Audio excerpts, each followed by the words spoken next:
Yo, what's up, everyone? It's your boy Jack OATz to go. You either know or you don't. First and foremost, as always in every video, I'd like to thank you guys so much for rocking with me even when you do not have to, because I know these things get way crazy sometimes. So thank you guys for just sticking around. So I'm getting more and more busy, just so you guys know. I was also going through some personal stuff. So that's why I wasn't posting too much. I was mostly just on Twitter for whatever ideas came across my mind. But yeah, a lot's been going on. So thank you guys for being patient. And thanks for those that reached out just to check on me. Anywho, I'm going to make this Jack Clover video here. These are events that this is how I would write these events happening concerning Magicula and this whole battlefield, right? So let's just hop into it. It's containing a bit of lore as to why I'm deciding to go this route. And I guess we'll start off with something that I did touch on in the last video that we did talk about Magicula. Or maybe it wasn't a video, I'm sorry. I tried making a video, but it ended up being just a thread because the video was botched, so... and I really didn't have the patience to do it again. So it was a thread. If you haven't seen it, just go check my profile or hit me up if you can't find it, and I'll just send it to you. Anyway, I did a thread on Magicula, how she could be one of the four sisters, or a combination of the two sisters of Lilith and Nama that they have left. And one sister was, what was her name? Agrit Bat Mallet. And then the other one was some name I'm not remembering right now. I don't know why. Come on. Come on! It was right here. What was her name? Shit. I forgot. God. Talk about prep time. Okay. Anyway, this would be the younger... I believe she is supposed to be the youngest sibling of the four, related to Lilith and Nama. And all of them had sexual relations with Adremelech, but this particular sister actually ended up having an extra affair with Lucifer in lore. Now, it also just depends on what philosophy you're looking at. Hey, Amazon. There's going to be another unboxing, by the way, so... be prepared for that. I've spent easily $1,000 in the last, 3 days on books containing this stuff. Not just for Black Clover purposes. I'm actually legitimately interested. This kind of opened my eyes into, a whole new world of just, spirituality and just, different esoteric knowledge. I find it all really interesting. So, just kind of growing my library here. Anyway, this sister... I was saying... depending on the philosophy that you're looking at, sometimes they have Lilith even having relations with Lucifer. It just really depends on what you're looking at. But in this specific philosophy, they have this sister kind of sticking around with Lucifer and becomes the princess of the Cetariel, like we went over. And if she is the princess of the Cetariel, that means this is not actually a Lucifer, but Lucifuge Rofocal.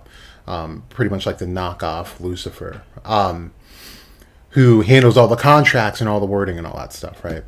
So I went over all the reasons why she would be the princess of the Cetariel. If you, like I said, if you want to find that thread, just hit me up on Twitter. So here's where the Jack Clover kicks in.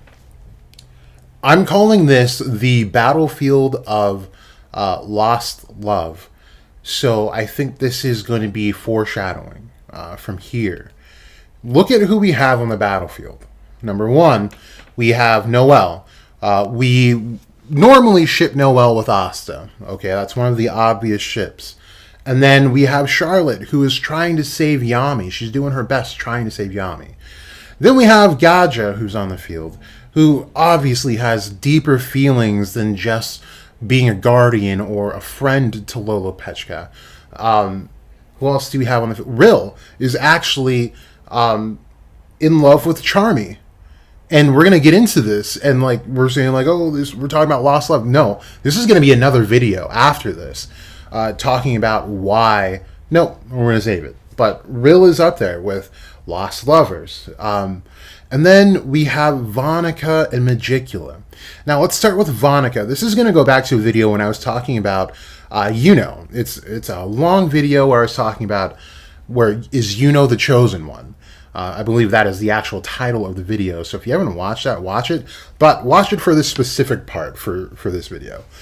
The reason I have Vonica on this list of lost lovers is because I mentioned in that video that Nox's parents look a lot like Vonica and Dante. Exactly the same, maybe not, but very close. Close enough to give you a second take. And, Tabata doesn't do things by accident. Every single part of his writing and drawings are very, very intricate and purposeful.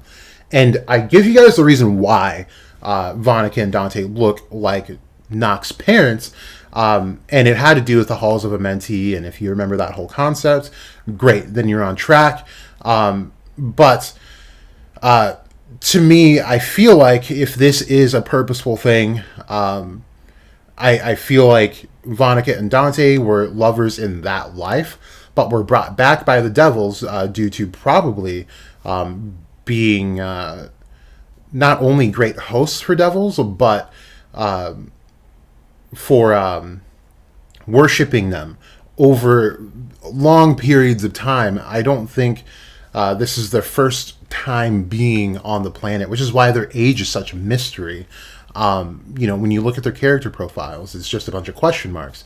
I forgot who I was talking to on Twitter about that, but they were saying maybe they just don't know or something. And like I said, Tabata is way too intentional for things to just be left in the air. So there's a very good reason for that. And I feel like this is it. They've had multiple lives, and each time being saved by devils. Now, just a little background. I do believe that the three of the Zogratis siblings, I put siblings in quotes, all met in the river Styx in the underworld. And the reason why I say that is, number one, very obvious cover page that came out a few months ago, 4 months ago maybe, of the triad, the siblings, in what looked like blood at the time, but when you actually look at it, it's not blood, it's mud. And the River Styx is muddy water.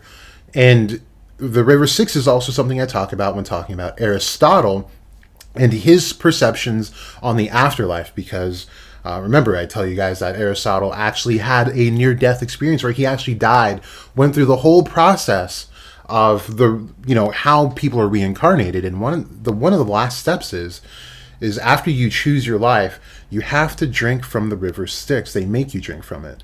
And the reason for that is so that you forget your past life. So,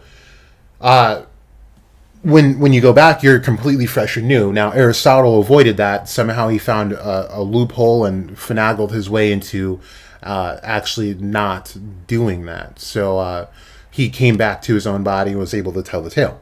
So I believe that these three met in the River Styx. Now, that's one reason from that cover page. Now, the second reason is Dante's Inferno. Dante meets a guy named Zeno, also known as Zenon, a philosopher, who's the founder, pretty much, of Stoicism. It's a philosophy that people have that matches Zenon's quite well. As far as Vonica goes, there's no mention of a Vonica or anything like that in Dante's Inferno, but easy points to write in, honestly. So I don't think either three of them really, they're not just random people, and I don't actually believe they're siblings by nature. In this current timeline, yeah, we'll say that they're siblings now. But that's the background. So I believe that Vonica falls under this lost/cursed lovers category here. And then we have Magicula, and like I said, she was known in the lore that I posted. If that happens to be true, not only mated with a Dremelech, but had a more romantic relationship with Lucifer, Lucifugio Focal. So in my head, I'm thinking this is just a really big setup to all these people that just might not make it out of the advent here. This whole war could become quite ugly.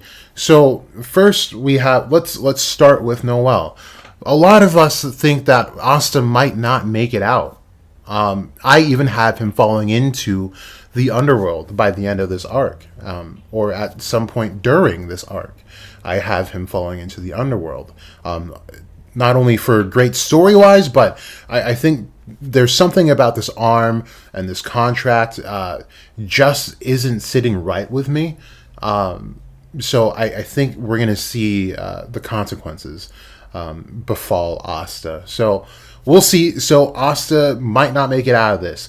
And then we pointed out, I'll go with Rill. I'm going to go over it in the next video. But there's reasons to believe that Charmy may not make it out. Okay. We have Charlotte. Of course, Yami is on the rack right now. If this tree gets cut down, he dies. If this whole thing gets completed, he dies. There's a very good chance that Yami and or William are both going to die. So there is that, and I won't be surprised if someone like Patri shows up here to kind of reinforce this idea. And then we have who else is there? I'm blanking. Charlotte, I just said. Rill, I just said. Noelle, I just said. Gaja, of course, and Lola Pachika. I mean, needless to say, with what we just saw, that's not going to end well. I also have another Jack Clover video talking about how I perceive that ending, how I would write it at least. I think Gaja and Lolo will die together, and that's going to kind of set the stage for all these cursed lovers to kind of meet their end in a way. And then Vonica, where I feel like Vonica might die here. If anything, Magicula says that she's able to come to, one, because of Asier's death, right? So that's 1/3 of her completion, which is why she was able to take over Vonica's body halfway. And then she is not completely taken over Vonica's body. There was some left. I think in this chapter, there's just a tiny bit left. So Vonica doesn't have too much to hold on to. So she's almost 2/3 of the way there. And then once Lolo dies, Magicula is all the way back. So she's almost there.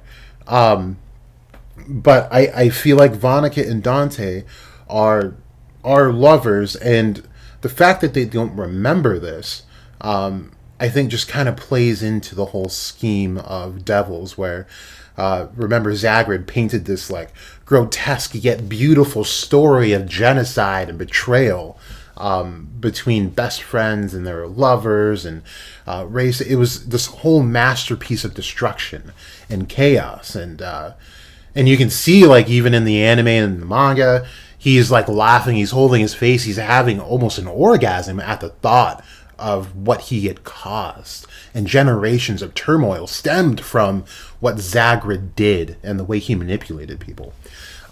So I do think these triad devils are still playing with the actual host, Vonica and Dante. And I'm not mentioning Xenon in this because I do think Xenon actually is working with his devil and knows exactly what's going on in the relationship happening between all of them. So with Magicula, as a cursed lover, either she will die here or Lucifero will die. Now, that's a really big statement to say, I know. This is... The big part of this Jack Clover thing is that I believe that Magicula is out to betray Lucifero. Whether that has to do with her wanting to become the absolute ruler of the underworld or not, I don't know. But I don't think she is any longer trying to be involved with Lucifero. So I think there's going to be a story of actual lovers' betrayal between Magicula and Lucifero here pretty soon. But that's how I would write it. I'd love to just see like more depth with these devils. Like I said, I didn't really like Lilith and Nama outside of like just finding out new devil designs and how they operate more or less, but they didn't really bring too much more to the story, and that's something I did not like about them. What I would like to see is more, I guess to put it extremely bluntly, more humanity to devils, to where they do have the capacity to love to some extent, but them being devils by nature, they end up screwing themselves over out of it. So that's something I would love to see. That's what I would write personally. And with what I'm going to bring to the channel with the books that I got from the unboxing video, I would just like to see the theme of when gods come, are they actually going to be better or worse than the devils that we have now, or the same? And with one of the books I have right now, The Night Side of Runes, written by Thomas Carlson, one of his opening statements in this book is that Odin is not a messiah. He can actually be considered a dark demonic god in almost any sense. So for some very profound ideas, of course, and it doesn't take a scientist or any reading. I've said this before on the channel. Considering Norse mythology, Greek mythology, all that, even going all the way back to like Egyptian mythology, Sumerian mythology, Babylonian, all of those things. Some of those gods were not out for the betterment of people. Even the Christian God. We were killing people. He legitimately told Abraham to kill his son, and then at the very last second said, "Stop! Don't do it." But then we had to sacrifice firstborn sons to avoid a plague. So by no means were these unbloodthirsty gods. These were sometimes were very malevolent. Casting a flood on the whole earth, destroying much of the population, both animal and human, not exactly the coolest thing to do. So, it's this whole vibe of, is there an absolute good and is there an absolute evil? Or is there a very serious area of gray that we need to consider? And I think the area of gray that we're seeing is with guys like OATz and guys like Nox, where Nox is not inherently evil. He was looking for excitement in the beginning, but right now he wants people to be good, to start out and end up good. That's what he wants. And how does he get there is by going through the process of using devils and their magic to accomplish this goal. Asta sacrificing his arm, being in cahoots with a devil up to learning devil union, but for the betterment of those around him and the human race at this point. Yes, aligning with devils, usually bad, but then using them to a point where you're trying to help out your people is the area of gray. Is that still good? Is that still bad? Those are very black and white points, so they are in the area of gray. And this is something that I'd like to see is, someone like Magicula to be able to have and express the capacity to love, but something went wrong, and she felt the need to overthrow Lucifer. So that's kind of what I got. I don't want to make this any longer, but I think this whole battlefield is full of lovers that are going to lose their loved one or be lost themselves. So we will see. I think that would be so dope. Oh, and another thing. I think this could also be foreshadowed by the tale of Magicula here. It looks like a heart, but it's broken. It's split in half. So I don't think that's anything like super special, like Lucifero's, where you have it's obvious gravity symbol. Nothing like that, and nothing like OATz, where it's like a morning star for a reason. I do think that's just supposed to be a split heart. And I wouldn't be surprised if the Witch Queen shows up in this battle. And because I do think the Witch Queen had a lover, and the lover is maybe a demon now, or a devil, excuse me. That'd be super cool if it was one of the demons, though. But I think her lover ended up being a devil, to be honest with you guys. And I think she's going to show up in this arc. She kind of has to. There's no way you're going to have a blood magic mage, Vonica, and then a curse magic devil, Magicula, and not have the chick who knows both. So I'll be interested to see what she brings to the table. But I think this is going to be a battle of lost lovers / curse lovers. So let me know what you guys think about that in the comment section below or on Twitter. Your own thoughts and opinions on what this battlefield is looking like to you thematically. But yeah, that's kind of my take. That's Jack Clover. I'll end it there. Be on the lookout for the next video. It should be kind of interesting. Just talking about something important that I feel like a lot of people overlooked in the last chapter. So yeah. Notification gang, I appreciate you all. And even if you're not Notification gang, I still appreciate you guys. Thank you for sticking around this long. This has been Jack OATz to go. You either know or you don't.